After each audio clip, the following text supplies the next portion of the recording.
what's up guys, welcome back to another video. This is a reaction to the secret rules of being an American. So I guess this is him going into typical things that Americans do that maybe make you more American. Him as someone who came from the UK, maybe now does these things and it just makes him feel, I don't know, more part of the culture. But we're going to see what this goes into because I don't really know what sort of viewpoint this video is coming like at and like what's going to sort of go into, but it should be interesting. Hopefully going to enjoy. Hopefully you're doing well. Let's just jump into this reaction. Yeah, but you're not even in my league, mate. America, the land of the free, home of the brave, and for reasons that I've still not figured out, ranch dressing on everything. I moved here 16 years ago, and while I've since discovered that a flannel is called a washcloth, nobody prepared me for the flannel is called a washcloth. Oh, what? Secret rules of being an American. And I'm not talking about stuff that I saw on the citizenship test. No, these are the bizarre unwritten social codes that govern everyday life. Like the fact that "what's up" isn't an actual question, but a stand-in for hello. I had to learn that the hard way after responding with "not too good" after last night's White Castle. Meanwhile, one of my own not-so-secret rules is if you're not yet subscribed to this channel, do that now. In the meantime, here are the secret rules of being an American that nobody talks about, except me and occasionally Reddit.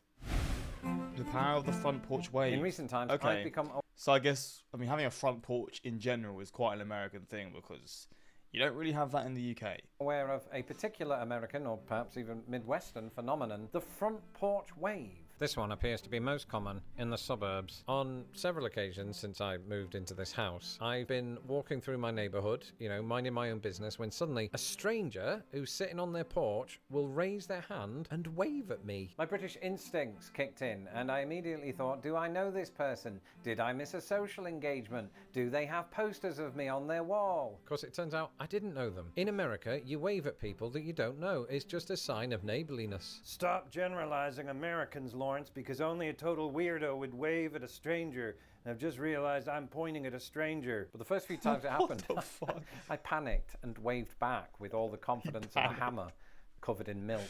That is mad. Like I'm trying to think, like that would never happen in the UK. There's literally no circumstance I can even imagine something close to that being the case. Which is quite sad. I mean, it's just nice. It's just social interaction, right? For some people, maybe that wave just makes them happier, or vice versa. The person that they're waving at that makes them happy, you know? Like, these little things do affect people. The front porch wave is part of a broader tradition of American suburban politeness. And sometimes it's even more horrifying than that. Pedestrian saying hello, yeah, that's quite scary. Your social anxiety is not going to deal with that well if you're someone who's anxious. I was just strolling down an ordinary American sidewalk when it happened. A stranger... Like, honestly, if someone just randomly said hello to me, I would be so confused. I'd be like, hello? Do I know you? That is honestly the reaction I would have.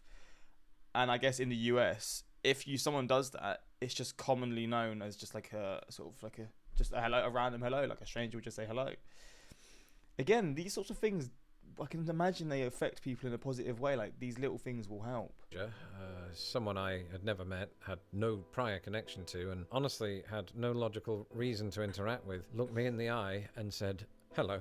I panicked. Where I come from, this interaction only ever involves a confused tourist or maybe an over-enthusiastic charity worker. You don't expect it from somebody who lives around the corner. But in America, the gregarious pedestrian is wide rife. On a separate occasion, another passerby nodded and confidently uttered the phrase, "How's it going?" I was mortified. At first, I thought I'd stumbled into a small town where everybody knew each other, but it wasn't that, because this was a thriving cityscape known as Indianapolis. Americans, these remarkably sociable people, seem to have perfected the art of the passing greeting. Damn it, I've lived here my whole life and I have never greeted somebody while walking. I also don't walk. Whether it's a simple nod, a hey there, or the slightly more advanced how you doing, which again requires no meaningful response. My therapist told me that the best way to overcome your fears is to face them. So I've reluctantly started doing it myself. About once a week while walking the dog, I issue my own hello to passers-by, unless it happens to be Suburban Sue, in which case I pretend I haven't seen her. Of course, Well, there you go then. It's sort of rubbed off on him. And I guess this kind of sort of reaction to it is like how people are. If someone gets like a random sort of interaction like that, and maybe they notice it makes them feel better, maybe they'll then start doing it very occasionally as well. It's pretty cool that he's like he is explaining how it is like it's affected his own way of acting. My newfound politeness has led to some confusion when I visit home and accidentally greet strangers who then assume that I am a confused tourist, and I suppose in a weird way, I am. Thankfully, something that alleviates this problem and means that I don't have to ask for directions in my own country is GPS. Something I'd only recommend using overseas if you have a good data plan. And that is why Hey, yo, here's this little discount code. It's got a GPS advert. God damn. Today. Get an exclusive 15% discount on Saley data plans. Use the code POND at the checkout. Again, that's the code POND. Download the Saley app or go to saley.com/pond. The link is in the description below.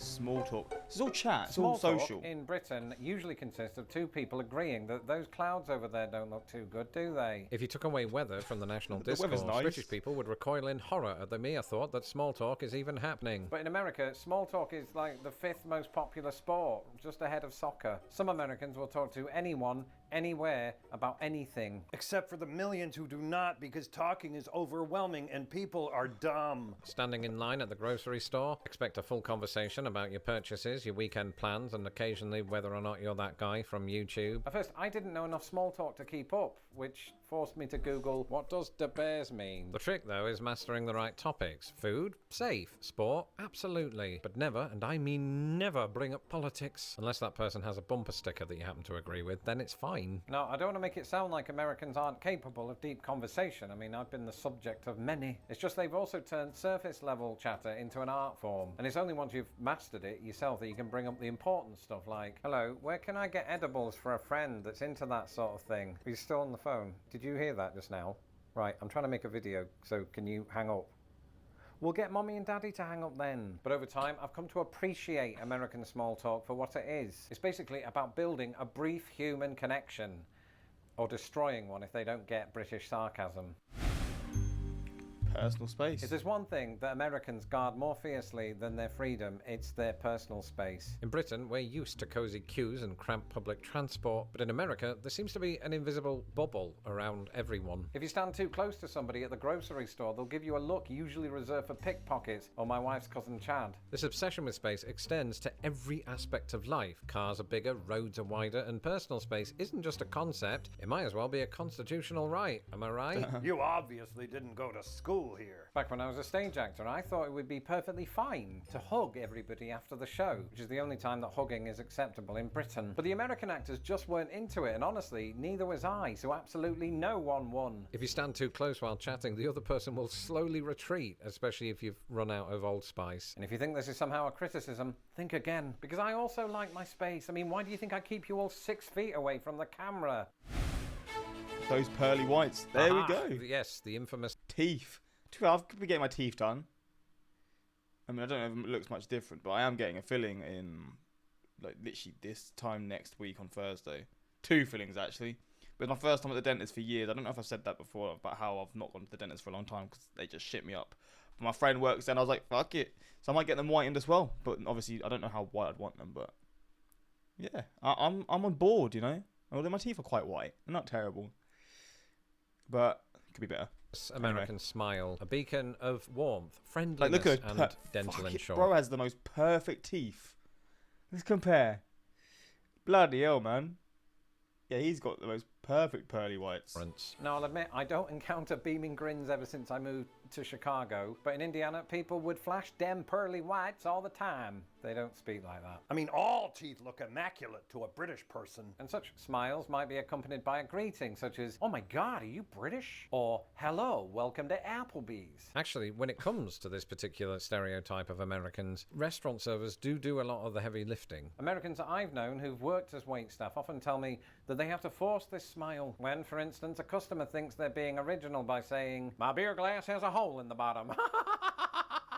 Hilarious. But it did stand out to me when I first moved here because in Britain, not only do waitstaff not usually smile, but you don't normally see them for about an hour, ironically to give you personal space. And British people in general. And I like that, I'll be honest. I don't like it when people come up to me and say, how was your food? I know it's all from a good place, but if I'm like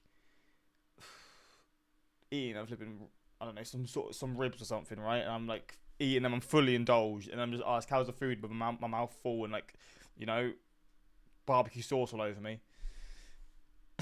Yeah, it's good. Thanks. Like, I'd just rather just eat, but I do get it, honestly, and I guess there's a reason they do it as well, but I prefer not being asked, but it doesn't actually matter. Aren't as likely to smile at strangers. Actually, given our dental makeup, that's probably how we keep crime down. A smile in America says, I'm friendly, I'm approachable, and I'm in no way here to sell you double glazing. Actually, it can mean that. Midwestern goodbye. And finally, the Midwestern The hell is that? goodbye, a phenomenon that's so drawn out it makes Return of the King look like a short. My father-in-law had it down to a science. First of all, there's the initial goodbye. This is where somebody claps their hands together and says, Well, we better get going. and this is a lie. The only thing that gets going is more conversation. Because next, we enter the standing in the kitchen phase. This is where everybody pretends to be leaving, but instead forms a conversation this? huddle by the fridge. Then comes the porch descent, and there's no waving here. This is where you all finally migrate to the door, but not before bonding over, I don't know, grandma's recent bowel issues. And just when you think you're free, it's time for the driveway chat, while standing next to your car, hoping they don't notice your bumper stickers. And finally, the reverse goodbye. This is when you pull out of the driveway with your windows down, Exchanging emotional words like you're in a Hallmark movie. Call me when you get there. Tell your mom I said hi. Steve, drive safe. and just like that, it's 2 a.m. Okay, this one actually is accurate. Now, part of me almost didn't include the Midwestern goodbye on this list. After all, the theme of this video is Secret rules of being an American. not Midwestern. And then it occurred to me that while this is a Midwestern stereotype, it's probably something that people experience in other parts of the country too. Let me know if your family does this, and until the next video, goodbye. Actually, no, that's not it. If you have not yet seen my video about American inventions. Oh, I have seen that, to be fair. Well, there we go. Some rules of being American, or just, I guess, things that only really Americans do. This guy wouldn't last a week in the South. The kindness would overtake him. Bless his heart. Lawrence, don't forget the thanks wave when another driver or pedestrian gestures for you to go ahead of them. Oh, no, actually, no. With like zebra crossings or stuff, I guess it's just common. What are they called in the US? Crosswalks?